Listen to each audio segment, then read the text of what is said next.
Assalamu alaikum, hurmatlı mekendештер, Moskvada emgeklenip жүргөн benim bir tuğan жердештерим.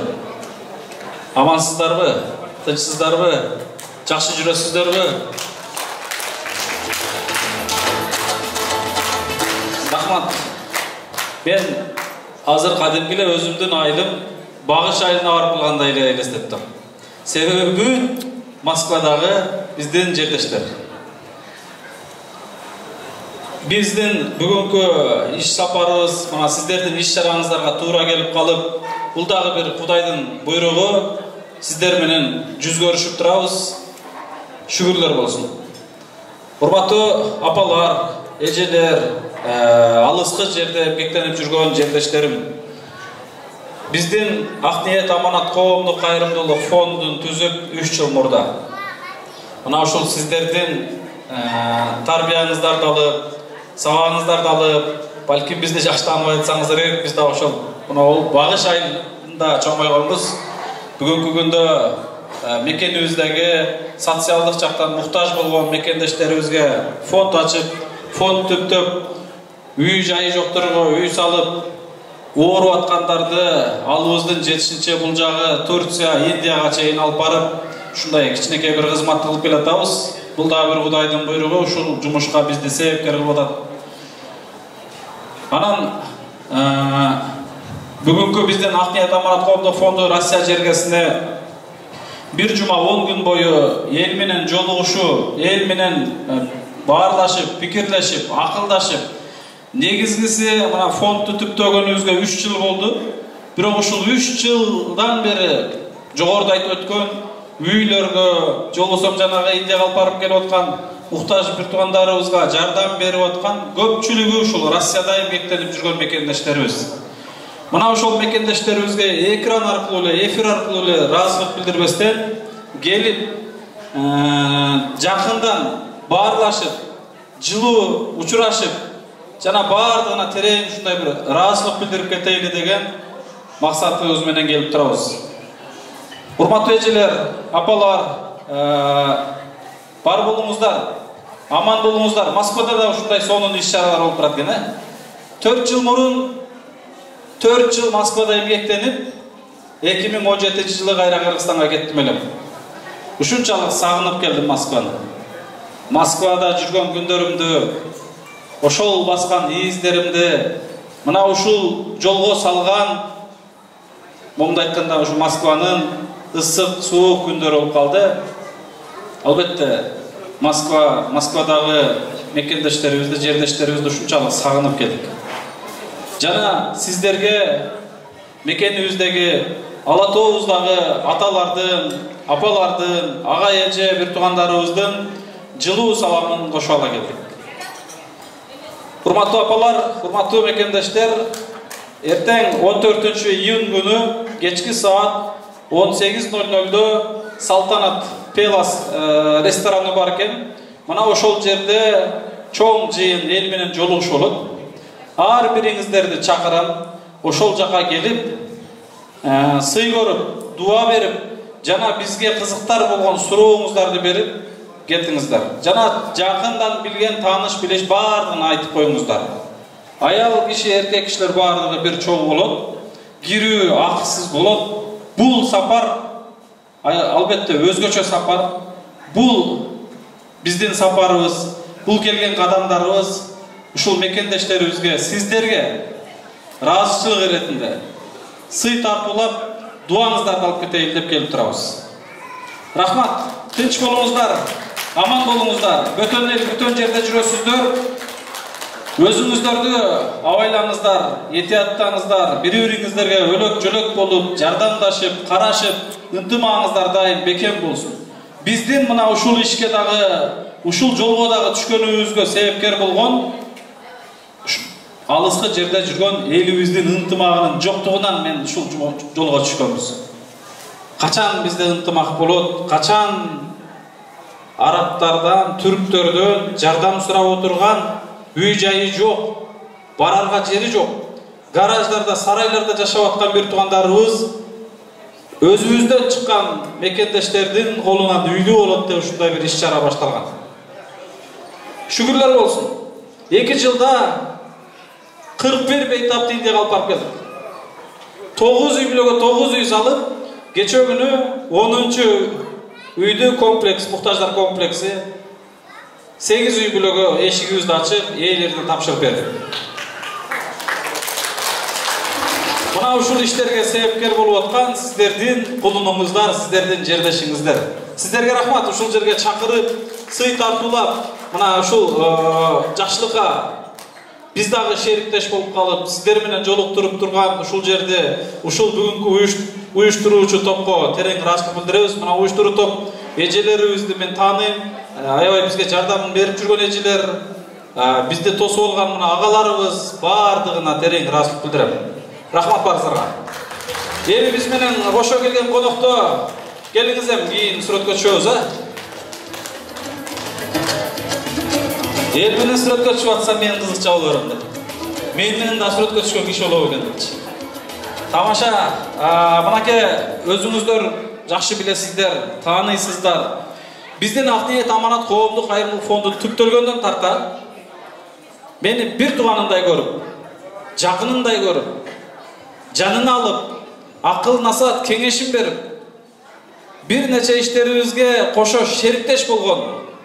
Мына бүгүнкү күнгө чейин азыр да калдыңыздарга кошо келип турган элдин улу, бир эле кыргыз элин эмес, Орто Азия элине дагы таанымал десем да жаңылышпайбыз. Мына Төкмө акын, Идрис Айтбаев агабыз келип турат. Бул да болсо буйрук, бул да болсо мына сиздерге болгон бир өзгөчө бир Кудайдын буйругу, белеги.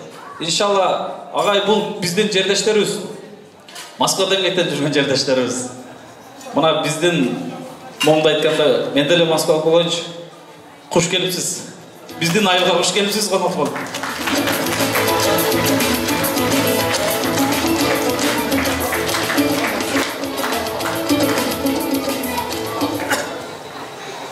Meyrimdүү жана боорукер Аллах Тааланын аты менен баштаймын. Оштон Москвадагы багыш айылына кош келипмин деп коеюн. Негизи жалпы багыш айыл өкмөтүнүн жалпы айыл тургундары, жалпыңыздарга терең ыраазычылык билдирем. Мен Москвага эмес, кайрадан Жалал Абадка келгендей эле болуп атам. Анткени менен мекенден алыста, мекендин желегин желбиретип, момундай Ала Тоодон алыста, Ала Тоонун атын даңкын дагы да алыска чыгарып, жан дүйнөнү момундай руханият менен сугарып турган жалпы апалар, аталар, агалар, деги эле ушул иш-чаранын уюштуруучулары, алыстан келген меймандар, жалпыңыздардын кадам басып келген ар бир кадамыңыздарга Кудай Таалам чеги жок сооп жазган болсун. Кош келиңиздер. Салам алейкум. Мен негизи Милдереке кечирим сурайм. Тетиги жака стол издеп баргам. Стол издеп барып эле анан карманып калдым. Анда ошол жерге бир орундук коюп туруп, азын-аулак бир сабак өтөйүн. Андан кийин ырдап берейин. Уруксат берсеңиздер, бир отургуч да бересем теги жака.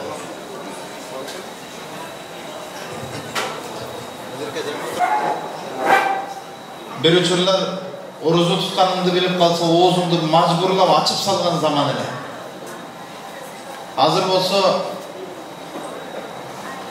Гилтейген бийлик өкүлдөрү баш болуп, президенттер өздөрү баш болуп, биз менен чогуу орозо кармап, мана ушундай испокон веков дружились, кылымдан бери дос болуп келген, мынандай Российская Федерацияда келип, мана ушул жерде өзүбүздүн борбордук мечиттерибиз менен биримдикте момундай бир байпак жамалбаган заманда Кудайга шүгүр деп жашап аткан бир заманда жашап атабыз. Ошондуктан келиңиздер, кейип-кекши бербей, өкүнө бербей бир шүгүр келтирсек деп атайын, бир шүгүрчүлүк деген бир теманы ачып отурам. Мына ушул темада бир сүйлөп берейин.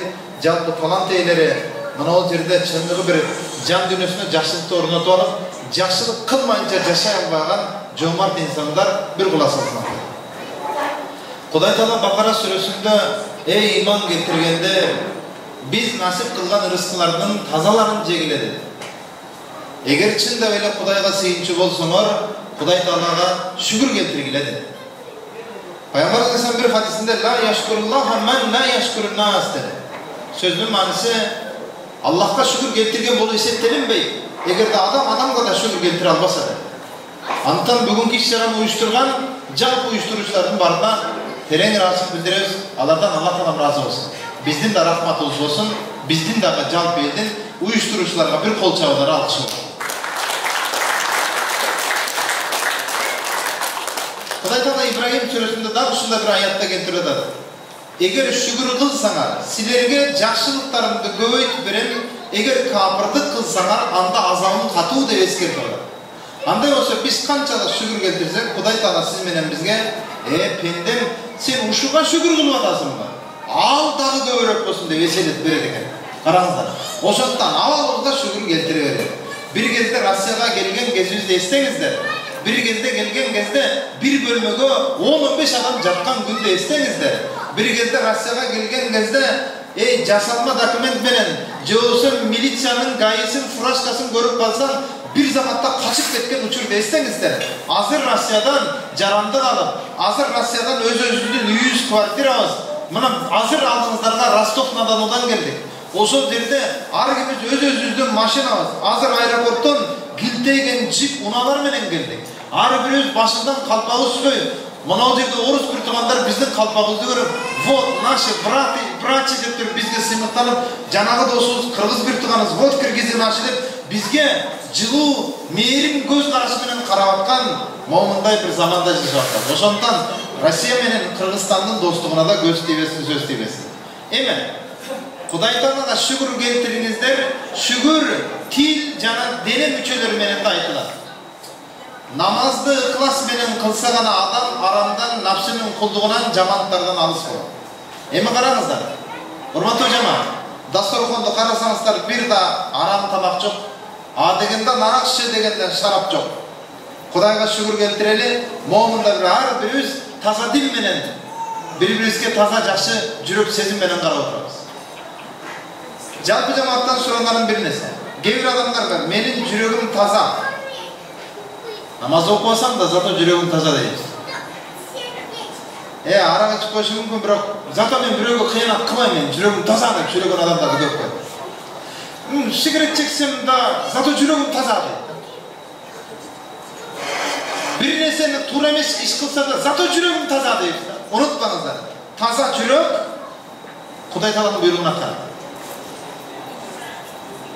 Кудай Тааланын буйругун аткарбай туруп жүрөгүм таза деп айткандан бир аз айтат. Кудай Тааланын буйругу эмне? Азыркы санап өткөн арам нерселерди жебе, ичпе, кылба.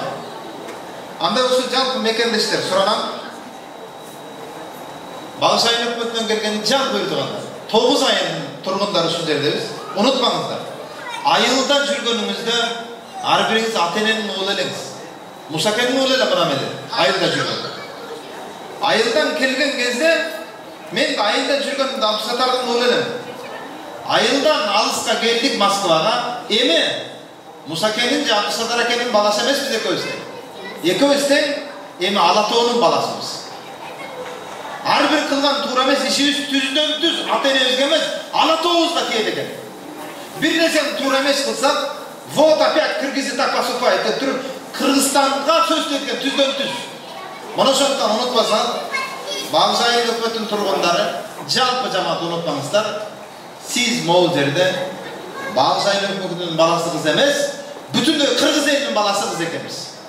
Антан ар бир жамааттан суранарым бир гана нерсе, кылып аткан ишибизден ата-энебизге жыйынтыгында же алкыш же каргыш алабыз. Анда болсо келиңиздер, жанагы гана жакшы иш кылалы, түздөн-түз ата-энебизге, Алатообузга алкыш келсин. Кыргызстан азамат деп, кыргыздар азамат деп бизге орус эмес, бүтүндөй Россияда жашап аткан, бүтүндөй тажик, татар, дунган кайсы улут болсо да кыргыздар азамат экен деген бир алкыш сөз Кыргызстанга алып берилет буюрса. Мына ушул нерсени суранат. Эми кимде ким эрте таңда турганда Аллахым мени менен же сен жараткан жандыктарыңдын кайсы бири болсо да эрте таңга жеткен болсо, бул сенде, сен жалгызсың, шеригиң жок, сага шүгүрлөр болсун деп, сага мактоолор болсун деп айта турган болсо, ошол киши ошол күнкү шүгүрдүн акысын берген болот. Кимде ким кечинде жатарда Кудайга шүгүр деп, Алла Таалага мактоо айтып дуа кылса, ал түнү менен шүгүр айткандын акысын берген болот. Анда болсо ар бириңиздерден келиңиздер, шүгүр айтат. Bir stomatolog менен сүйлөшүп атам, кулак салыңыздар. Стоматолог айтат. Ай, адамдар кызыксыңар дейт. Эмне болду? Адамдар кызыгыш. Kuday Taala bul adamlarga iki jolu tiş beret. Birinci bala kezde süt tişin beret. Anan keyin al düşüp çınıgı tişi gelet. Oşu iki tişin karay albay. Anam biz stomatologda salıp bergen tişti. İldi hakkını saklap yürüyüşe deydi. Aytışıyor da ya. Kuday Taala bekar bergen tişti. Karabayız. Stomatologga barıp saldırıp gelgen tişti. İldi hakkını karayız da. Anısın ardında bunu dene turgan turpatozun bardı Kuday Taala bekar berdi. Kudayga şükür keltiredi. Kulağımız uğup, gözümüz görüp, kolumuz işte basıp atamız görüp atamız. Andolsun jalpı cemaat, baktılı ökenmiz mi? Baktılıyız. Baktığımızga göz deymesin. Ay karanızlar, közünüz ordunda, kulak ordunda, elesletip görünüz. Murdunuz tizenizde olsa niye kılmaksız? Gözünüz yıkamakanda olsa niye kılmaksız? Oğuzunuz başınızın üstünde olsa niye kılmaksız lan? Bardığın ordunda son kılıç yarat koygan, Kuday Taala'ga şükürler olsun. Baktılıyız durganda, baktığımızga göz deymesin. Her bir işte olgunlarına жақшылық var ekan. Gelingizler. Keçinde bir sakava jatı uktap durdu. Ertesi Peygamber Aleyhisselam'a joluktu. Peygamber Aleyhisselam kanday dep suroo berdiler. Janağı sakava жақшы dedi.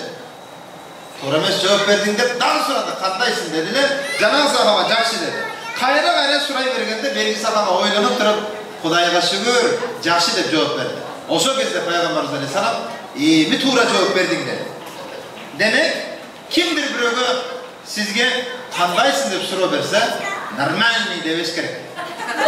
Эң биринчи Кудайга шүгүр деп айтып, анан кийин нормальный деш керек. Демек Кудайга шүгүр келтирет. Жаратканга шүгүрлөр болсун.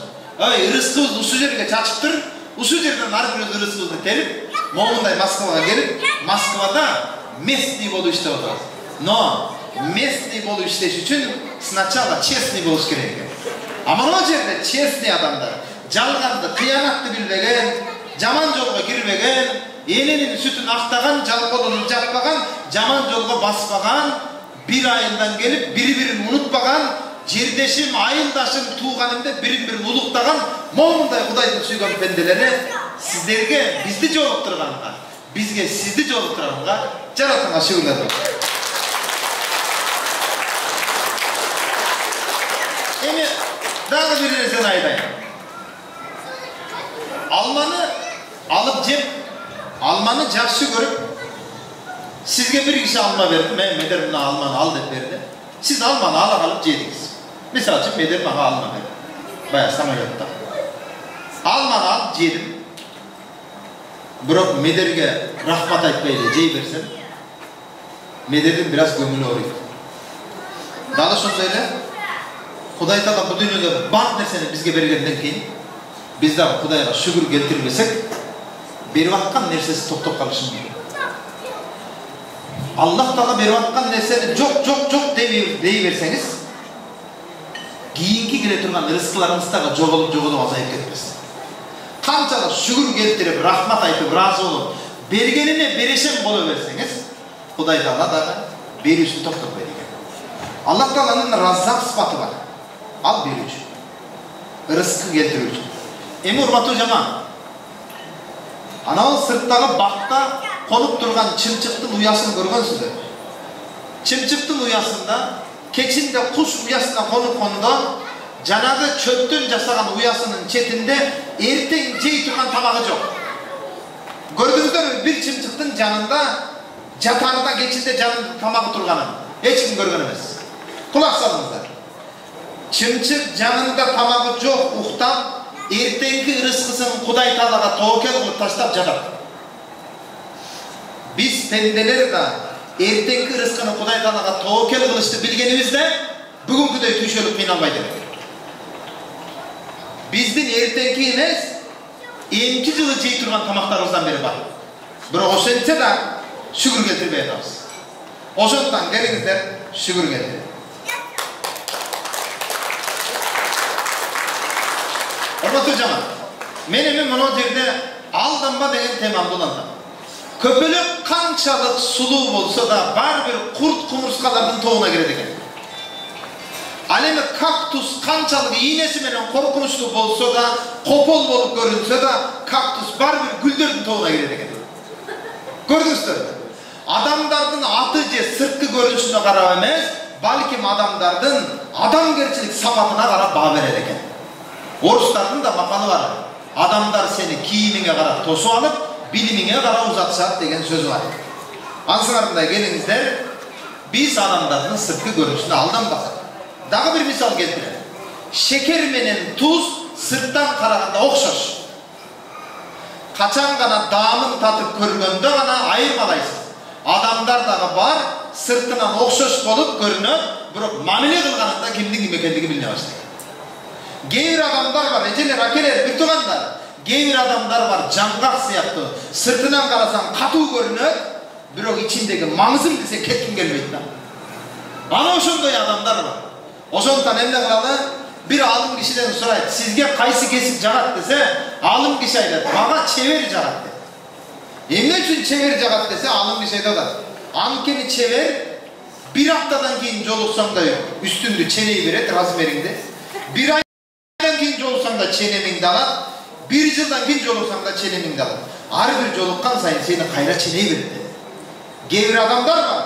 Kulak sanırlar. Gevir adamlar var. Men jönümde bir jolu çenem almalar, oşol böyle ömür boyu, oşol çenem menen karayı veretmeni. Misal için bir İdris'i jaman görüp kaldı. Koyç İdris'i söylüyorsun bana deyip. Bir yıldan keyin olsan da İdris jönünde söz atılsa canadı eski çenem menen karayıp da İdris söylüyorsun bana, İdris çakmaydı. Boldu. Bir adamda cek gördüğü, ömür boyu oşol cek görü seziminin caşay verir ekemiz. O zondan eline kılalı, adam menen bağırlaşkanda cek görü, köral bastık degen nerselerde jogotalı. Köral bastık, kurt siyahtı, içindeki mite kurt siyahtı. Al algat senin özünü cep bütüret anan giyin başladı. Demek, cek görü caman oy sezim, canında almayınca tınbaydı eken. O zondan Kırgızlar, birikken menen gırkıvız, birikmey degen ırkıvız dep, biri gören bastık menen butuzdan tartıp, artuzdan çukula oturup, biri üstü şerbende kılıç boyunca, gelike kılıç boyunca aldık açılıp oturup, başkalar bizi toğutmayı başladı. O zamandan eline kılalı, biri üstü kolduk baktaydı. Canatan beri biri bakkan böbek törüstü karab, ırda bakkan mıno nağız karanlıklarda karab, suktanıp tamsana oturam. Mıno işlerini uyuşturup, moğunday baktığı insanlarda karab, suktanıp karab, tamsana oturam. Öz üstüne ayıldın, öz üstüne ayıldın, bağırtıların cana ata oturmanızlardaçı, özümçe sultan oturam.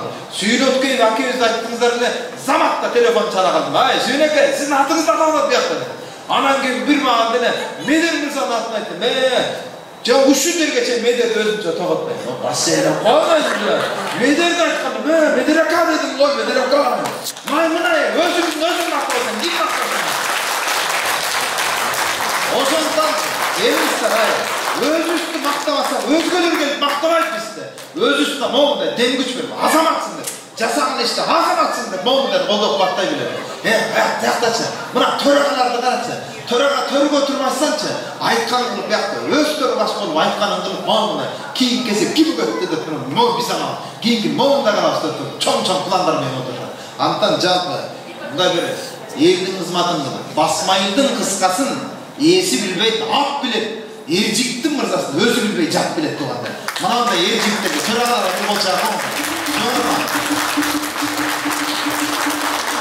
Emi, din sözünde uğraşalım. Bir günü Hazreti Umar, bir kişi ikinci kişini maktavattan gezde, hey maktavay tür, sen al kişi menen safarga çıktın mı çoğu dese, çok çıkmadım. Maktava, kimdin gibi kendini safarda bilinet dedi. Gördünüz mü? Emi, mınav sapar, Moskvaga sapar menen geldik bizden. Ötkönde Oş'tun, Nokat'tan Oş'ko get baradan bir жерге kızmatqa vardım. Janagı çağırgan kişi meni taksiге salıptı.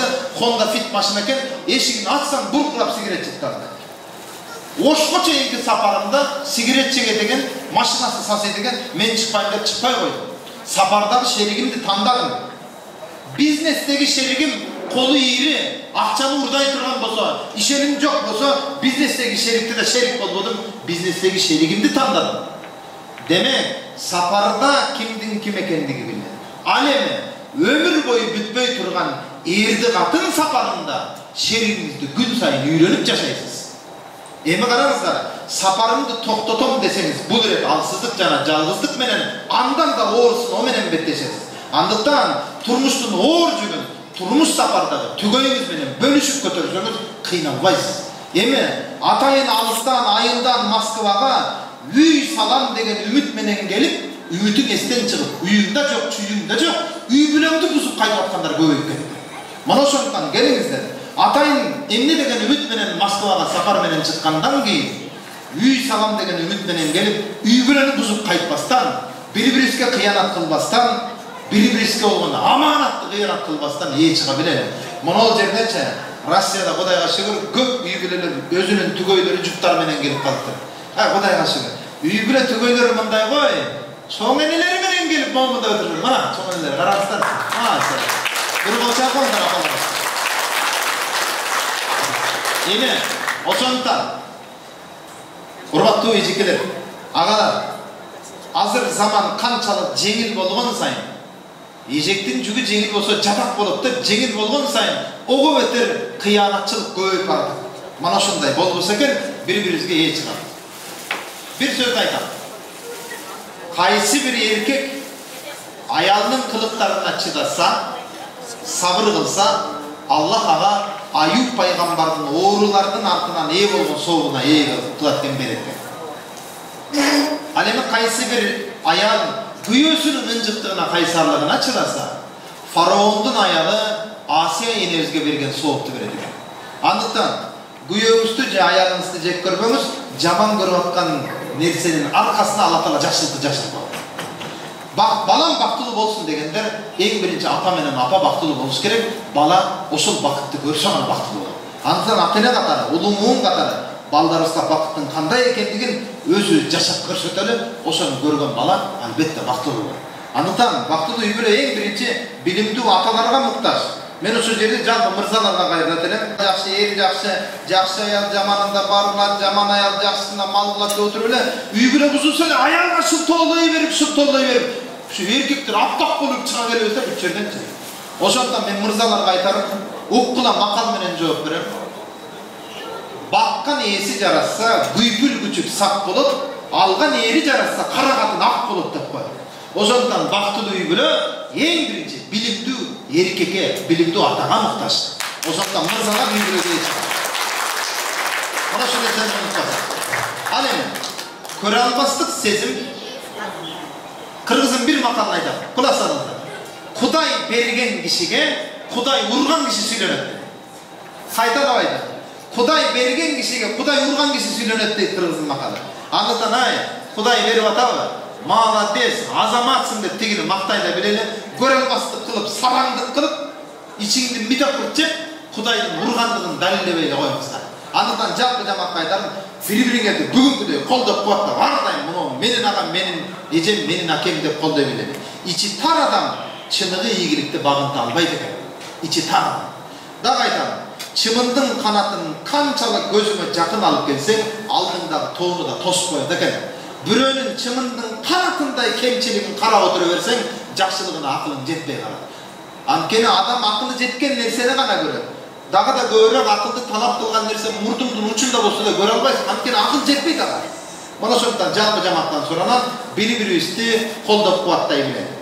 İçki düğünün tar bolsa keng düğünün eme gereği var deydi. Anlatan özgünü koyup özün doğumduğunu uçurup geldi. Gelingizler özüz menen özüz var olup.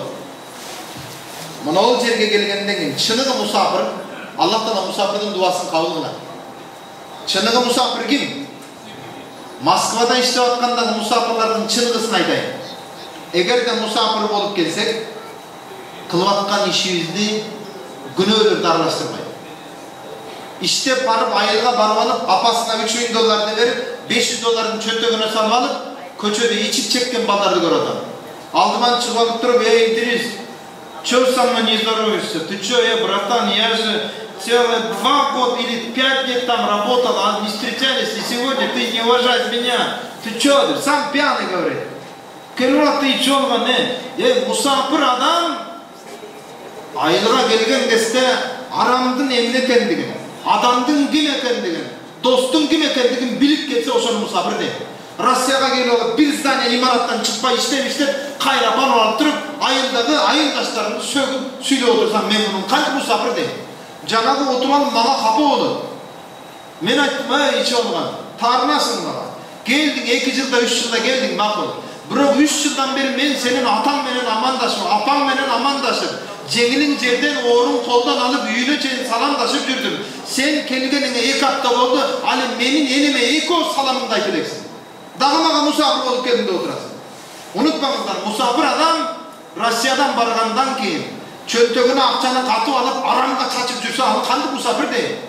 Musafir adam gelip alıp dostuğanın bölüp barıp uruşup yürüyor. Ayıldan Mekke'nin cerdeşimin kadırın barkına jetmeye yürüyor. Yok, musafir adam atelenin kadırına jetip varsa musafir değiliz. Musafir adam ağayının kadırına jetip varsa, ayıldaki ağayının ecikesin, ustasını sıylasa, hazır bir musafirde gördüm.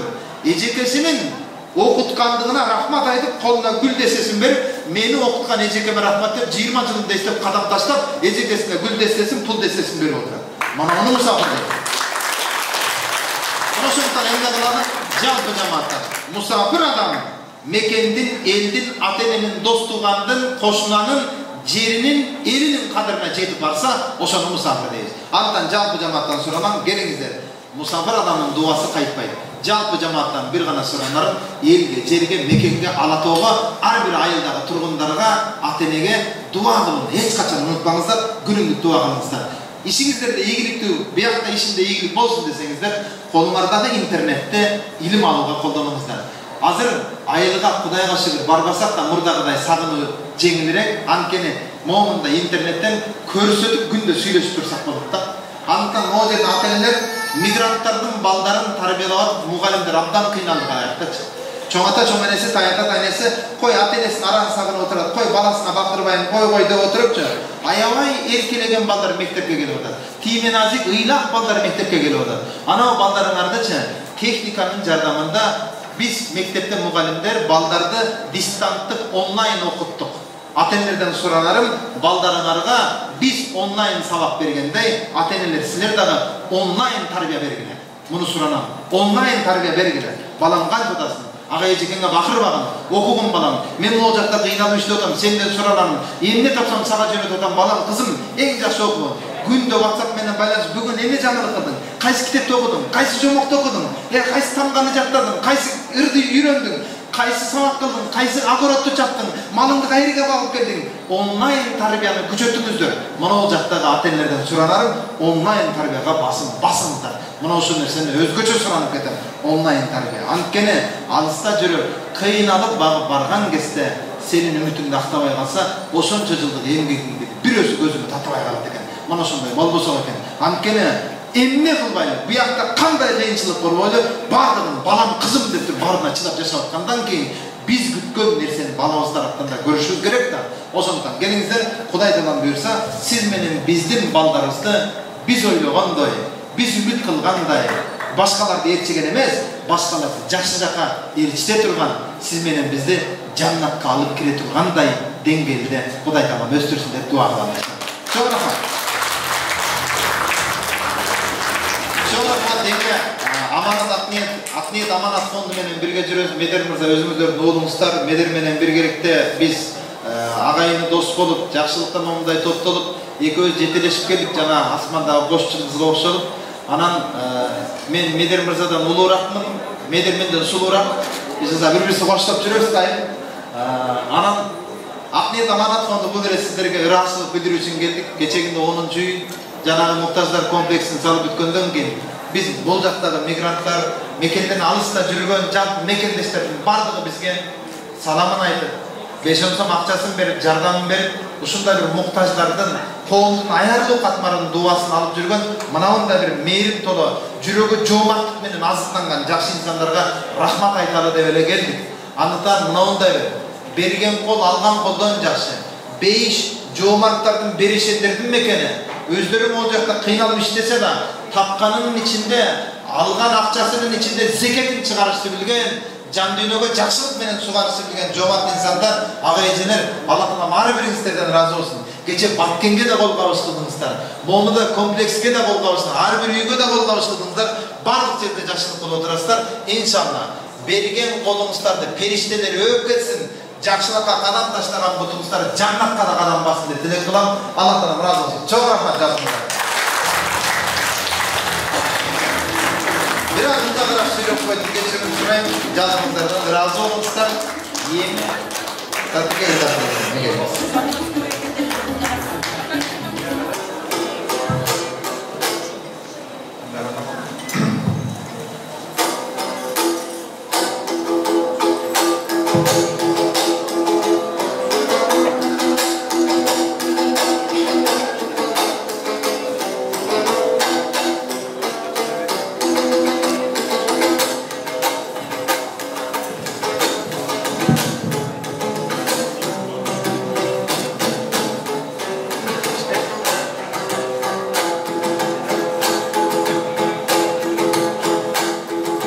Çöntüge gayran astınız, tattegen eптеп menden kaçtınız. Eldin ulun erke bana bu Moskva'da baktınız. Janadan beri kızmatta çarçavagan baygebiz, öz kızmatın en mıktı talkalagan baygebiz. Gezegindi bermese, andelenir da kandebiz. Razımın geleyin, kanday olsun oşunda yanda komustağırday vereyim. Assalamun aleyküm, bektir cana berendir, can düğünüzün karasan denizden de terendir. Görgüç göçüm anandan akılmanda gemengir. Aleyküm salam orduna, satura koldu çapkına, gatura koldu çapkına, har birinin anda bir kuvvettasın degende.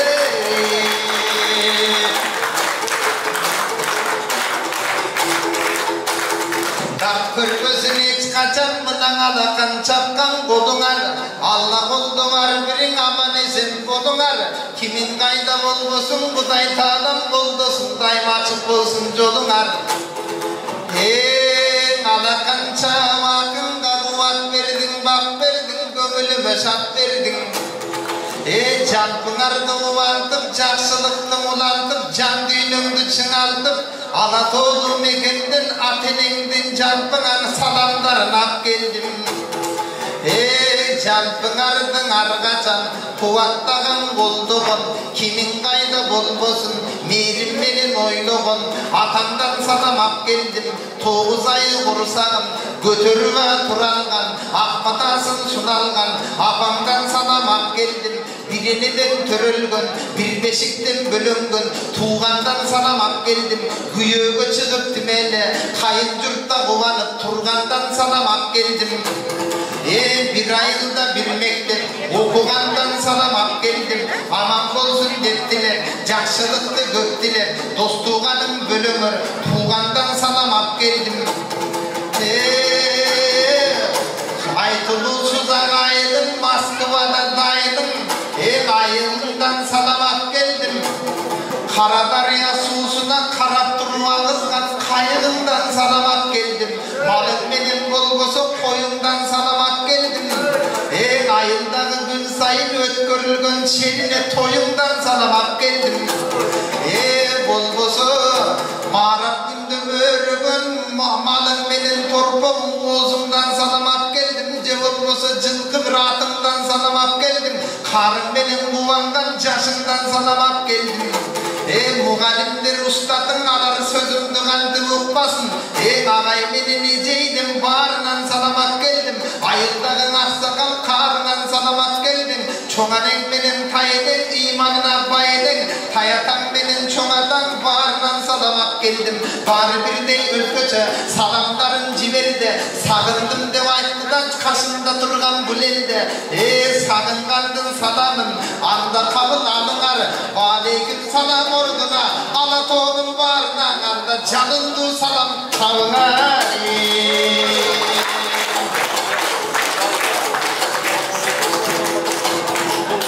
Atam kaçan gelette düşündü görüveleste bananda salam civerdi.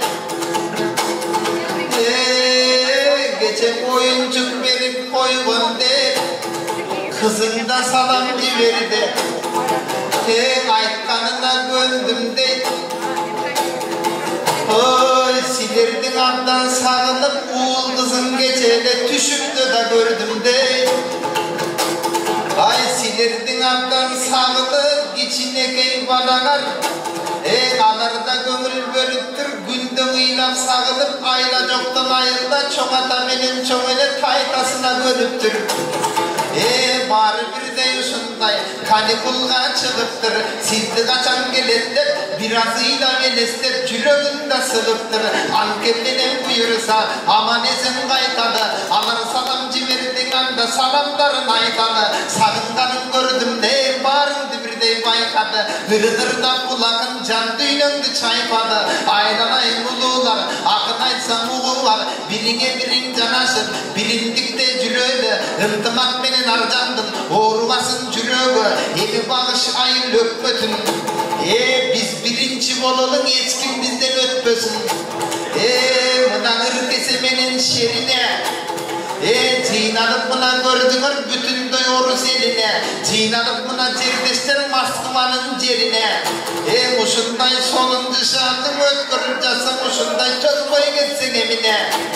Ay uşunday olgan jakşılık göngülündü şarkılıp ulantıktayım cürölü. Birine birim joluğup birindi birim uşintip kuvantıktayım cürölü. Evi mınday karayın görüp biraz alayın. Kede arık mınaken ayılın akın boldosun. Kede arık ayılga varsa bulakın, ziyaret kılıp joldosun. Kede arıktan gelgendir, har birincin canında perişte bolsun joldosun. Kede arıktan gelgendir, hiç birine geç kaçan kedeyi kişi bolbosun. Anamdan geleyim, bağışımda başkaça bakılda birday vereyim. Bağışımdın ırırda tökmün akın canımsın, bağışımdın baktına, birindikte baskıla, hırıstın gelin tavılsın. Bağıştan gelgen bağrına, usul yerde jolukkan har biri silerge kana bağılsın. Aman deyin karayın, beş bala dep kançı var barın karab sanayın. Beş baladan gelgendir kayaktakin karayın, kolun ardı götürsün. Beş baladan gelgendir siler bardığından götürsün. Beş baladan gelgendir çok degende beş özü, eminim da çıkmayı. Beş balalıklar kayakta hem bakırsa beni ukmayı. Beş balalıklar kayakta, beş balada 5 minut kakşamatsan bir yakta. Beş balanın mınday koy bir çıkmasa bu yakta. Atanın görüntülüye beş balalıklar var beken, görünüp koysa paydaken. Beş balada 5 minut bakırsan bir öcok oldu, çirkin görünmey koydu kaydaken. Ansedağı toktoyun, beş balalı bol deme, 5 minut azık sos koyun. Hırday verdim arka çok, beş baladan bir öcok koyucu bakırdan benim paydacığım. Anseda beş balalar kardayım, yaş olsudayım beş olsun. Beş balanın canına calan jakşılık şerik eş olsun. Beş balalıklar bir ödü, giyinki de gelsin de beş balagana gep olsun. Giyinki jolgu olturuş, başkalar gelip hazırlar. Olturuşka beş bala tolup gidip şek olsun. Anda sarı bulaklı sayrayın, sarı bulaklar var begen, alar menin cayrayın. Sarı bulaklı sargaydan sarı kızlar geliptir. Bizden aytı vatat dep bulardın can düynösün eriptir. Sarı bulaktan gelgendir, tört özü birin jok doktor, birin birin usindir, bir stolgu top doktor. Çinene sarı bulaklıklar malades, Moskvalarda köp jürüp bular sargay oruslarga okşoptur. Sarı bulaklı köp sayrap men de mında gep kaldım. Sarı bulak mıktı dep tört kızganırım gep saldım. Siler sargayım Natasha'ga okşosun, silerdi Melisa toskosa gerek dep kaldım. Anseda apapakay göynögüm, sarı bulaktın özgöte, sulu kızlar mıkteken, mınday sulu görmedim. Törden ızday düşmegin, biyikti göstey törlögün, baktılı jasa meceyler, jamandık gündü görmegin, andagar göstey geleyim.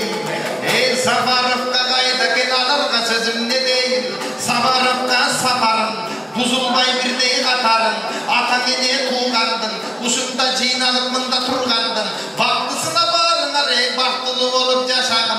Samarıkka kayakta men özümce karavatsam biyakta, bir jarım koldurun götürmüsün uyakta, göz atıp koydum bu endine gergi bergipti menne zeriktirip boldum bu andan görü geleyim. Samarıkka'dan bir özü katta sayrat sözümdü bulay vereyim.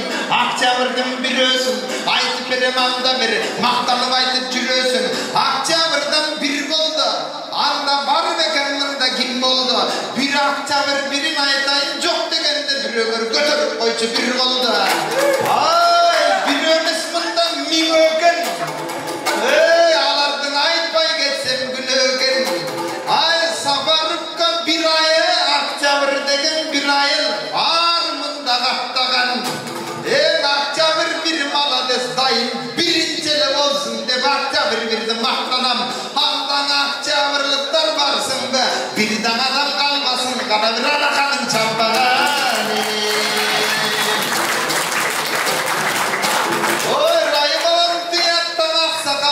Baş bolup kalganları kaş bolup geçivleri caş bolup Akçabır birinci boydan cürgülü kalganları artın arda taş bolup artın arda caş bolup sileriminin bir bolsun hamdan akılında geleyim. Akçabır mınan ayıldan Akçanın bir ösallık kalganı cerge cayıldan azamatsız muhtegen aytkanımdı muhtegen.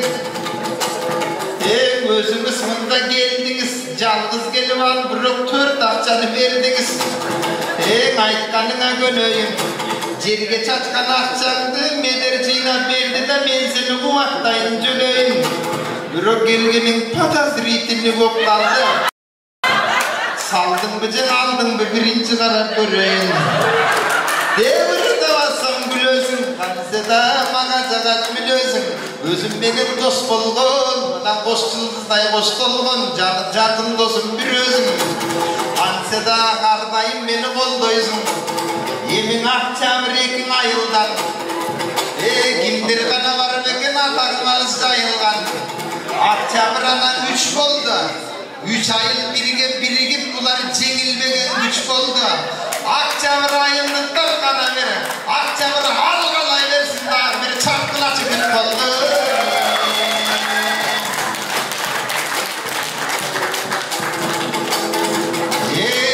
Kızıl tuğ demeyin sonun, kızıl tuğdan gelişken bunda jinalıp turgan el sonun.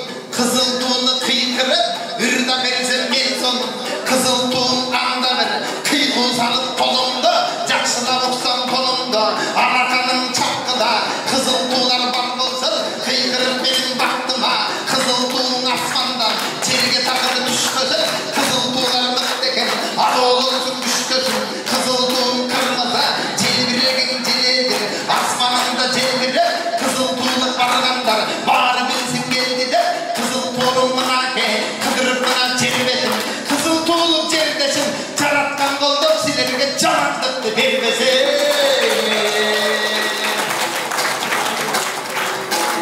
Anseda bu adamın ırdayımın, alakandı çapsanar, ırımgımı yapsanar. Elminin koşadırgayımın, eldin oğlum en bolum, kuvatta kolda tursanar, kıyınlarına ten bolum. Egerde ırım utpasan anda bötön kovarıp cel bolum, andan ırım usunday, çakırgan jerge gelemin. Çerdik mına komuzda, jaksıla bırday veremin. Gönül nuktum cana vermin, dağaylar menen ananda, katına kay ecemin. Altınday oluğun ecekem, canamından ırgadı. Güldesteni vergenden, okucusu gelgenden ayağastan çırgadı. Ananda gecelerim bir yakta jolup salıp başına, apalar geldi karşına, akçoluğundan balıp barın çetten bulgadı. Ananda joluklarım karadım, 4'ü 5'ü 7 oldu barın çetten sanadım. Jolukka gömül bölündü, materyallardan bir öközüm bana padış göründü. Kırgızdan usul materyal esirde takır bütbögün, toyga barsaң ayaldың kollarынан түшпөгөн. Материалга булакын майдаланып карайбы канча берип койду деп ушекте да санайбы. Бирок бергениңер жакшы экен, алыбарды жолукту. Алган жолу кечеке, кийинки болгон олтуруштан оборотуга жарайбы. Анседа тамашаны айттым, gülsün деп, ескерип айтып жүрсүн деп, акыныңа жон койсоң айта берет түркүн кеп. Бирок могу мындай кылады. Ушул материалды бермейди, бир аз жоюп турады. Базарга барып кыйналып, 500 рубль берип алып, бир жолу алып, келип алып, кыйналып антип турбасак, андан көрө бир сунуш айтып элген ырдасак, ошол жоолугумдун ордуна мындай сунуш бербейби? Кыйналып жоолук алганча, ошол жоолук акчасын жөн эле баа деп бербейби?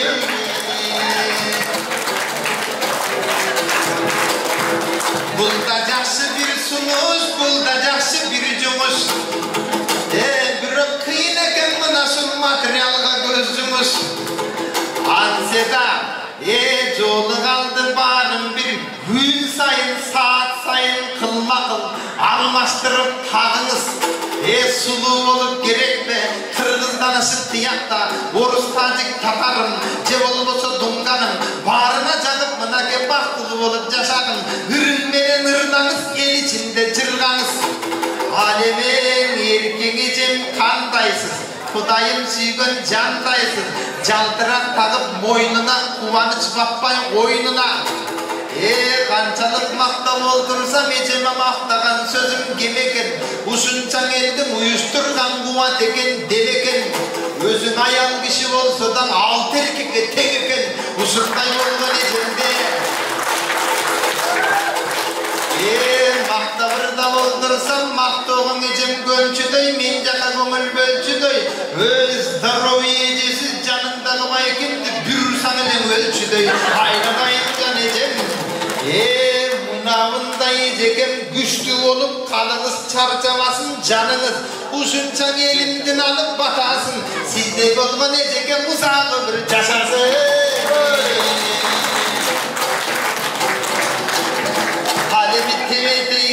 Başına, görünüp gözgö tatına, elindin oylu verdenin, biraz ağalamazkan çaçına, sakalı var eginde, önürü var değilinde, Kırgız'a gelip bir yakta, gördün mü önürümüz ölçmesin, talantuğları göptösün, içindegen balları da tarmaya verip turat da, jönele cıgaçka ciddi baylagan, ушуну да сүйдөнкөн, жаштарыңды мынакең алды көздөй күйлөнкөн, агайымдан айланам, өнөрүңүз мыкты экен, көзүм көрүп таңгалам, кээде сиздей мен да боло албай өзүмдөн өзүм ардалам, антседе комуз кармап колумуз, дарт көрбөсүн ылайым, ар качанда өзүмдү колдоп жүрсүн Кудайым, окуучулар бактыңыз, жаныңызда басса экен, сиз тарбиялаган бул кыздар баралына жеткенде сизден дагы асса экен.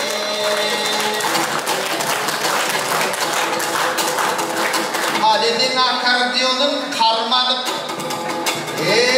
canında birge kolloğun, nemisler akardiyondun oyloğun, bürok nemislerden gerekpin alardan da deyin oyloğun, ırıspaydın artınan, akardiyondun ırroylup, mına akvatan algan jampınan, mına talantular turganda mene-meneden tartınam, talantыңар ташшалып, ел içinde мақталып, тоқтоостың керек пе, төбені көстой ақсалып, биіктікке барғыла, Москвада көк аспан, жылдыстай болып жаңғыла, өнеріңір өлбөсін, талантуының бүт бары, жамандық күнді көрбөсін, силер мында келдіңер, шайырғырдап мынаке, елге қуат бердіңер, естен тақыр кетпеген, ешқайсыңыр жетпеген, ечендеген шығарма, солыңырдап тұрдыңар, жанаңырдап атқанда, көңілімді бұрдыңар, аямастан сыйладым, Анатолы жүргенде 2 күн болды келгенге, ошенче да тияқта сағынып елдің ыйладым,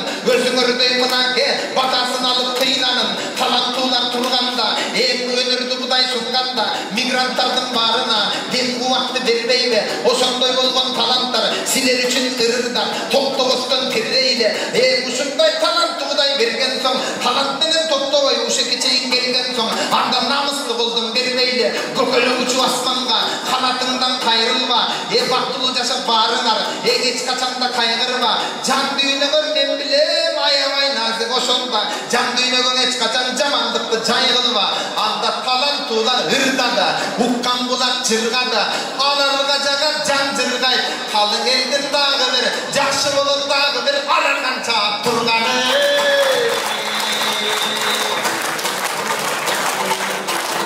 ай Таттыбек байгем тиякта улам карап сааттарың көңүлүмдү буратта мен ушуну менен топтойун ашыкча кепти кошпойун калган каттан кептерди келерки деп буйруса дагы келсем коскоюн эми жанатам белең ырдадым акча берсе мен бүгүн өзүмчө эле жыргадым жана бийлеп аткан кыздар бар озолорду карайын жетекчисиңе жекем каяктан экен бар бекен бери көздөй алайын үчөө төртөө кыздарды жанатан көрдүм санадым мен топкан акчам ушундай ырымдап кетип каламын жетекчиң эжем келиңиз мына бул турган акчанын атайлап сунуп берейин бөбөктөргө эртеге момпосу ядып бериңиз эжекем жаныма жакын туруңуз айтканымды угуңуз келгин десем келебе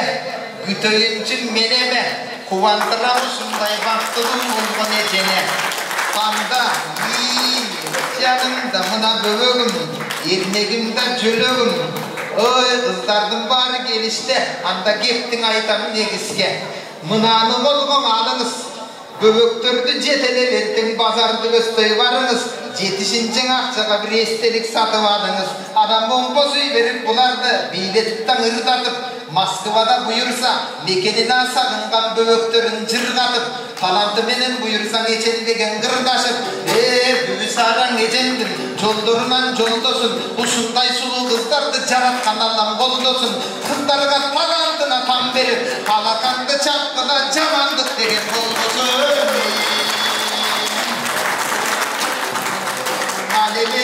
дагы бирөө бөлөмүн мен айтканыма көнөмүн кубанып кетсин бияктада уктап аткан бөбөгүм мынаны өзүңүзгө беремин муну колуңузга алыңыз тиягыңызга кошпоңуз чөнтөгүңүзгө салыңыз эртең базарга барып ырымдап акын берген акчага балага комплект сатып алыңыз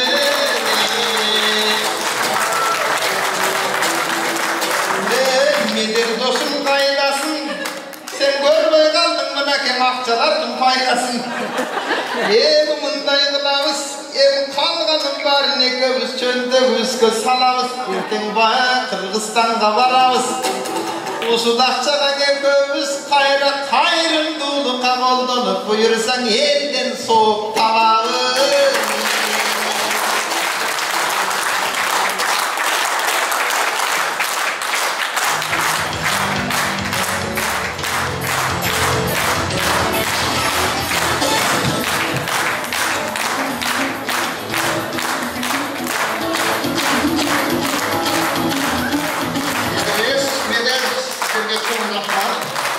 İşinizlerle iyilik olsun. Biz oradan konuşalım. Hayır keşfedin. Şunday ötüp жатканда алган эме. Biz oldu bayta kazın. Şunday деген адамдар экенбиз, burası bizge şunday süylü konoktор gelip kaldı. Ardayım işinizler alga жылайбыз. Sizlerdi daim ustad katары көрөбүз. Ardayım işinizler ийгилик болсун. Rahmat rahmat Rasulullah. Ana